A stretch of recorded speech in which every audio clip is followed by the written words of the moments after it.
Meet my little friend Jimmy. This is my son and daughter's axolotl. He's swimming around. He's an amphibian. He's kind of like a fish, but not. Very interesting little animal, reptile or something. And he's our new pet. Anyway, welcome back. You're listening to This with Krish, the show where I like to talk about faith, family, freedom. He's just swimming around, culture, and freedom, and that beautiful chaos in between. Parenting, uh, like trying to raise decent human beings while learning that apparently yeet is now a verb or a noun and possibly a spiritual state of being. Now, if you're like me and you have kids somewhere between toddler and teen, you've probably realized that we, my friends, no longer speak the same language. Uh, Definitely don't speak the same language. Like an axolotl. Like I had no idea what an axolotl is. That's not a slang word, but it's a real thing, you guys. I don't know if you see him moving around. Look, today I'm giving you guys some background and diving into the slang of Generation Z and Generation Alpha even. I'm decoding the Rizz, the Delulu, the Sigma, and even the 6-7 trend. And we're going to laugh about it, all right? We're going to learn from it, and maybe, just maybe, we'll all leave this episode feeling a little cooler than we actually are, right? Let's talk about slang through the ages, all right? Before we get into the now, we've got to go to let's go back to the future or just back. Let's travel through time, okay? Because every generation had its own thing, right? I remember tripping up my parents with some random lingo, and I'm sure they all had theirs in the 60s, 70s, and 80s as well. Look, in the 80s, if you're a product of the 80s, you might have said something with like "gag me with a spoon." Senator Kennedy just recently used it on the Hill, and I didn't even know what it meant. But or take a chill pill. I've definitely used chill pill. Take a chill pill, or that's totally tubular, dude. And I think that may have come from the was it the Teenage Mutant Ninja Turtles? But back in the '80s, man, everyone had tall hair. Everyone wore neon. It was a different time. Then we move into the 1990s. That's my era, right? The era of baggy jeans, Jinkos, if you remember those, AOL chat rooms, and quite literally every boy band sharing the same haircuts, maybe.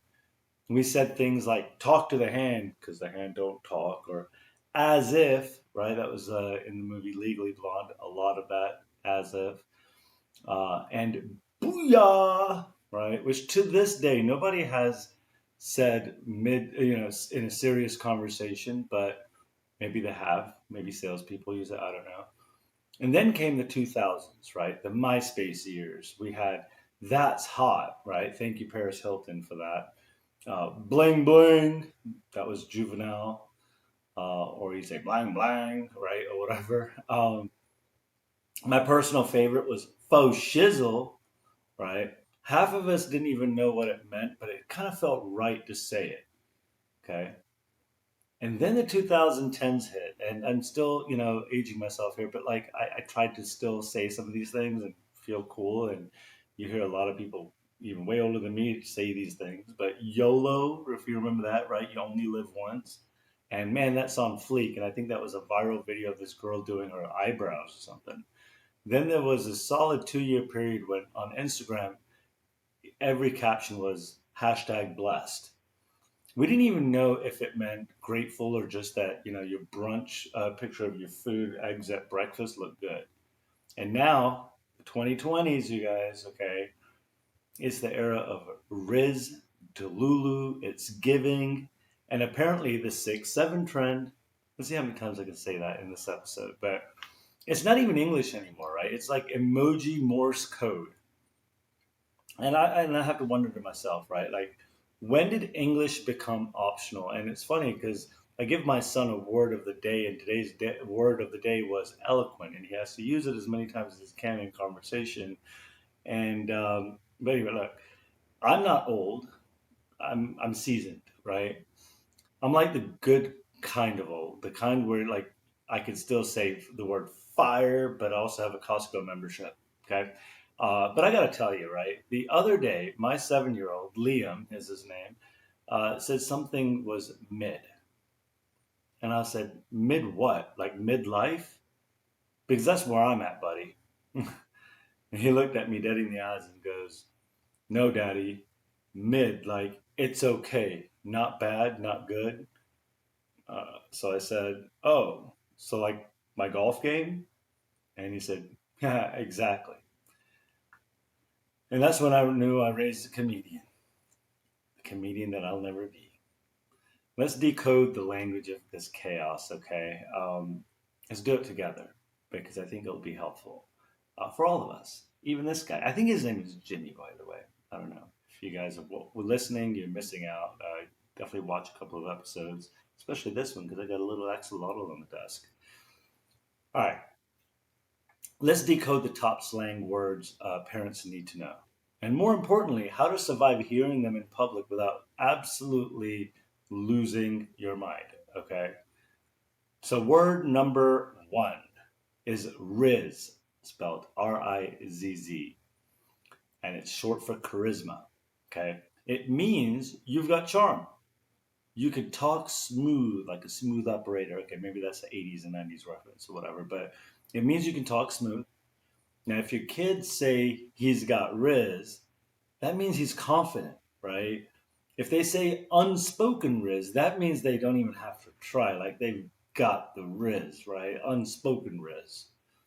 Now, I've been married long enough to know that my unspoken Riz has expired years ago. My wife can tell you that when I'm trying to be smooth and she's like, you're doing that thing again where you think you're charming, but all you're actually asking for is another hot cup of coffee or maybe a Johnny Pop out of the freezer. She's, our generation knows when you're trying to be slick here, right? But word number two, no cap. And I can't even say that with a straight face. No cap. And that means no lie, right? Back in our day, right? Many of you that are listening probably remember we're like, for real, right? Same thing. So if your kid says that food was fire, no cap, they're not talking about the grill, right? They're saying it was actually good. Mom, that mac and cheese was fire, no cap. Now my kids aren't there yet; they're not saying that, thankfully. But this is word number three. My son has said this one, and my wife has said this. Maybe because she teaches third grade. I don't know. Which is bet,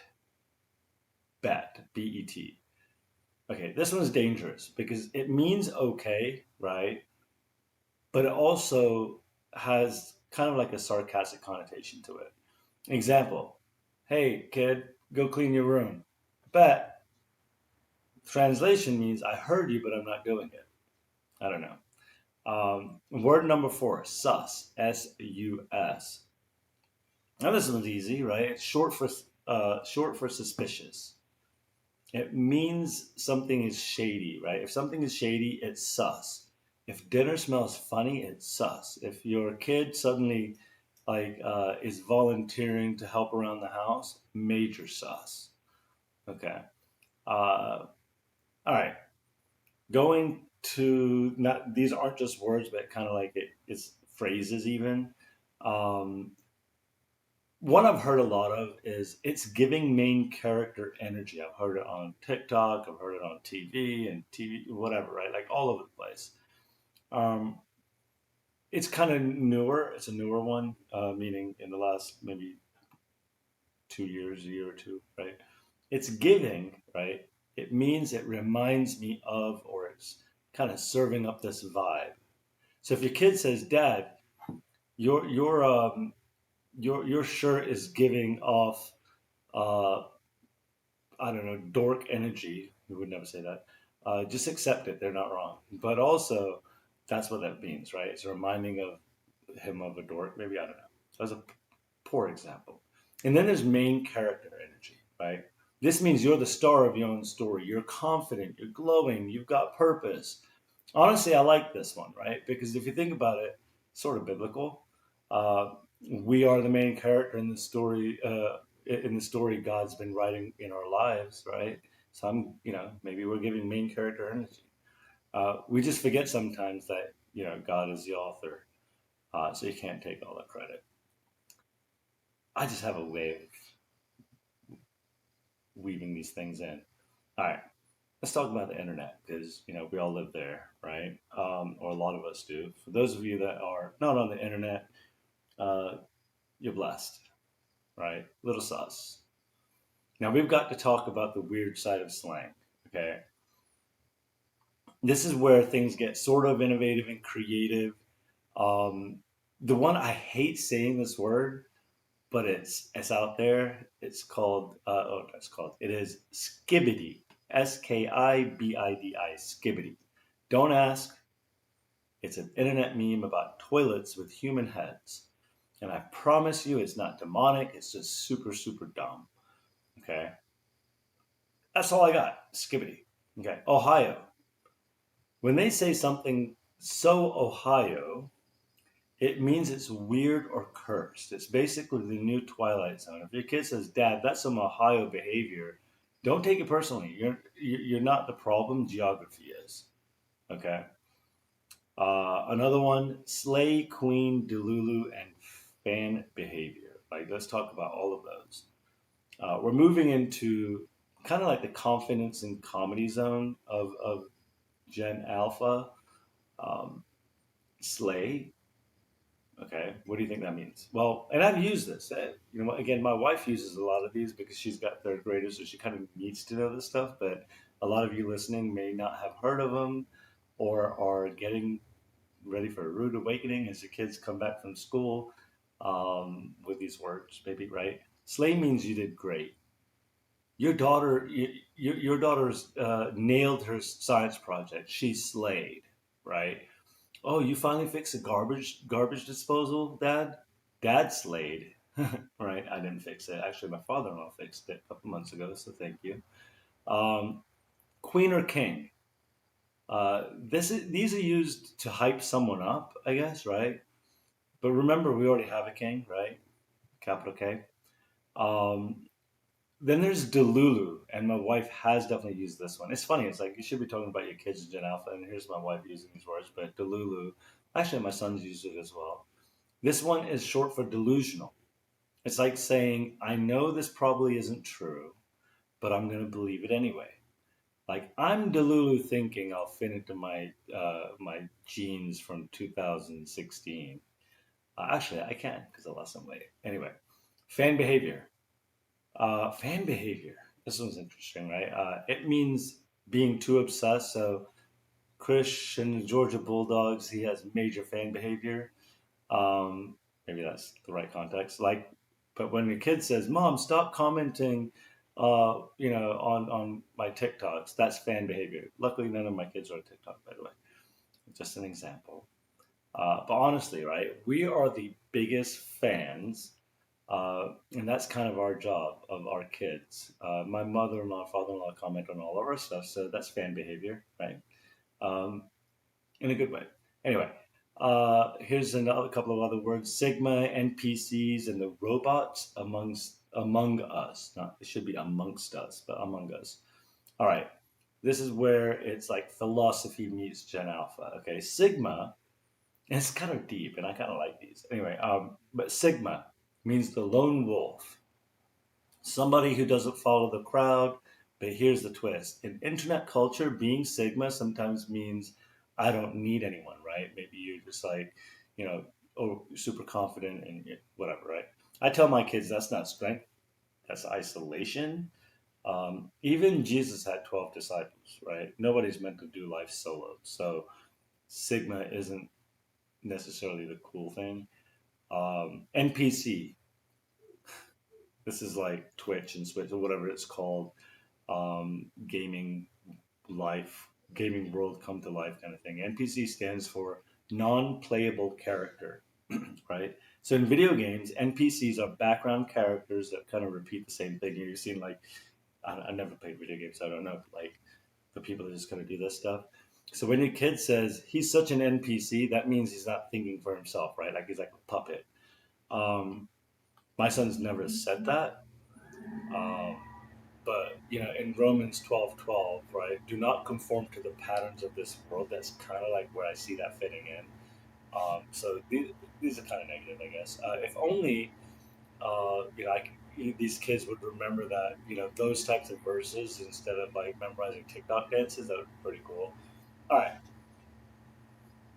6, 7, 6, 7. Let's talk about this trend, right? Because my 3-year-old loves saying it. She obviously doesn't know what it means, but she heard her brother do it, and my son heard it from school, and school kids heard it from something. I was just, it's a viral debate online, right? Where people argue is 6 plus 7 equal to 12 or 67? Like it's still like I don't even get it. Obviously, it's a joke. It's poking fun at people who say dumb things with too much confidence. But it's a metaphor. It's such a metaphor for our world right now, right? You know I was going to take it there, okay?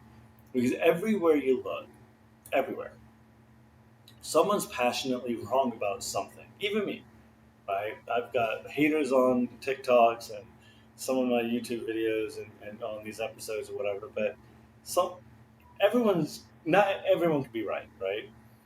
And I'm like, wait, this is math. There's a right answer for 6, 7. It's actually a great teachable moment for our kids. Okay, truth is not up for debate. God's truth doesn't bend with opinion. You can trend, sorry, you can't trend your way into righteousness. This is not possible, no matter what technology you were using. Okay, so laugh at that 6, 7 trend, but use it to say, I don't know. See, that's why we need discernment. And I'm not saying like shut down your kids' fun, but maybe double check their math homework instead of talking about 6, 7 all the time. I don't know. We have to find that middle ground with all this stuff. Okay, let's cover a couple of other ones that are out there. So I brought this one up earlier, but two of the three, mid, fire, and drip. So let's go through all of them. Right. Mid means average. Fire means I guess excellent, and drip means style. So I'm always working on my hat drip for you guys on this show. Um, but if your kid comes up to you and says, "Mommy's fit is fire," you can't even say that right. Mom's fit is fire. It's not an insult. It means that mommy looks sharp, right? Um,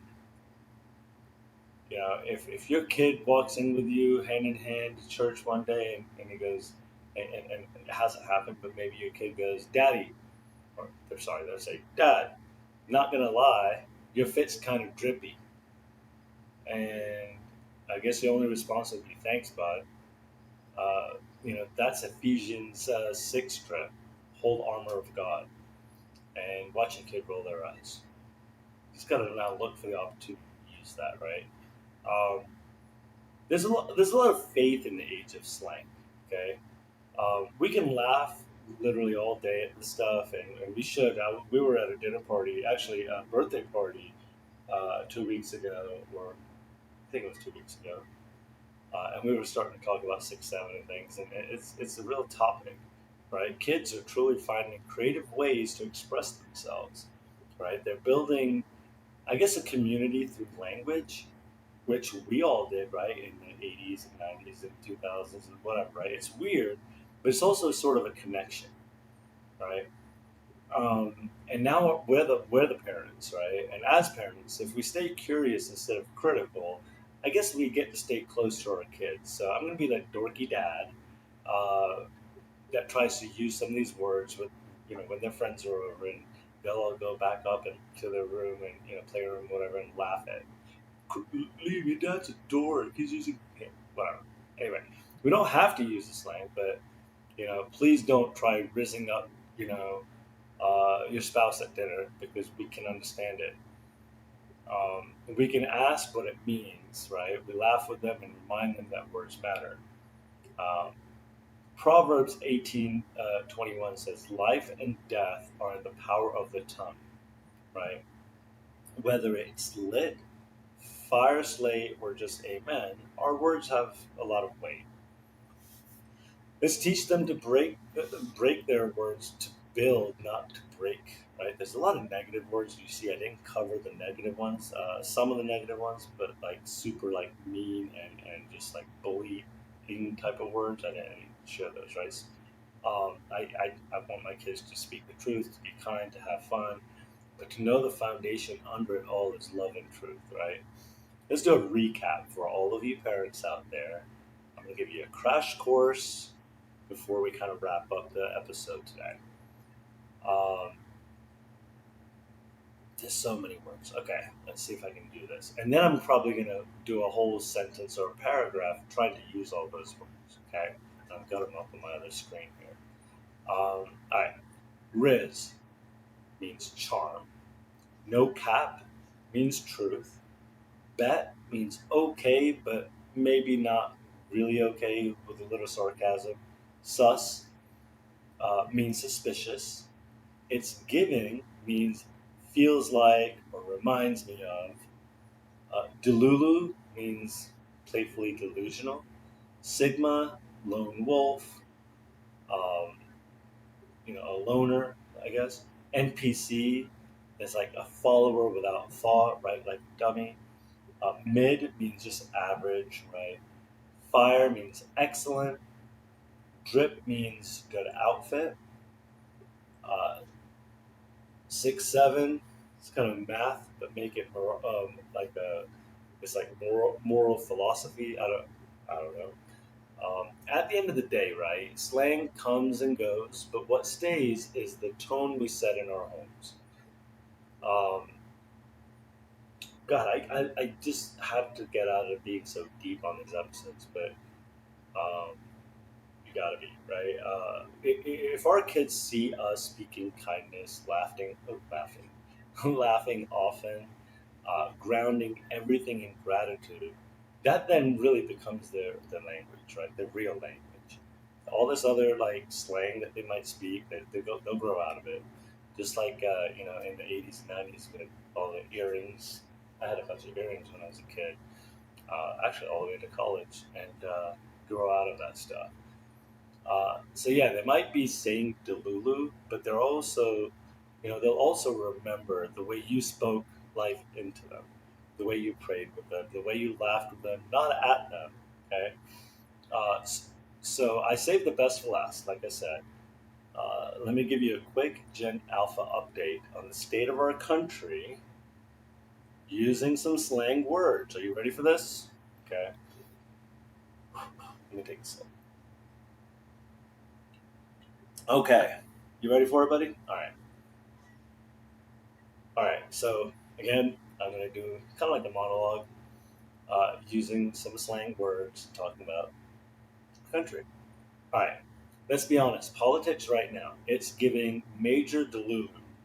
Every side thinks they've got that unspoken Rizz, like, trust me, I can fix the economy in 24 hours, no cap, because that's mid. They walk up to the podium in their best drip, red ties and blue suits, thinking they're serving main character energy when really half the country's watching like, bro, that speech was kind of sus. Then they argue about math on TV like it's the 6, 7 trend. One says it equals 12, the other says no, it equals 67. Meanwhile, the rest of us are at home praying. Lord, please send a calculator and a clue. You've got the Sigma politicians who won't talk to anyone. Too cool to be too cool, too independent, and the NPC, sorry, and the NPC ones who just repeat the same 3 lines no matter what question you ask. Gas prices, our democracy, border policy, our democracy. It's giving loop mode. And don't get me started on early voting that started last week for the midterms. The fan behavior is real. People wearing hats, waving flags, yelling "Slay King." See what I did there? You think it was Taylor Swift's tour, not a town hall, and at the end of the day, the whole thing's fire for comedy, but mid for unity. So let's all take a breath, love our neighbors, right? Vote with vote with wisdom, and remember the only campaign promise that's never broken is Romans 8:28. God works all things together for good. Bet. Bet with a question mark, maybe. I don't know. Bet. Um. Anyway, I did my best. I think that was pretty good or lame. Leave it in the comments. And that, my friends, is how to use all the words in a sentence. And I'm sure I could have probably done something funnier and not talk about politics, but hey, that's what I did. Anyway, thanks for listening to this with Krish. Now, if you laughed, if you learned, or finally figured out what Rizz means, let me know. No, I'm just kidding. Make sure to subscribe, share, and drop a comment with your favorite slang from back in the day, right? Because I didn't cover them all. There's some really good ones like cowabunga. I don't know if you use that. I used to use it all the time. Gnarly dude. Or dude. Hey dude. That was us. That was the 80s and 90s that really brought that out. And these kids are still using that. So we did something right. Anyway, remember the best kind of main character energy is walking confidently in the story God's already writing for you. All right. This has been another episode. I'll see you next time. Stay faithful, stay funny, and stay fluent on the slang in love, not slang, actually. And stay fluent in love, not slang. Anyway, love you guys. See you guys next time.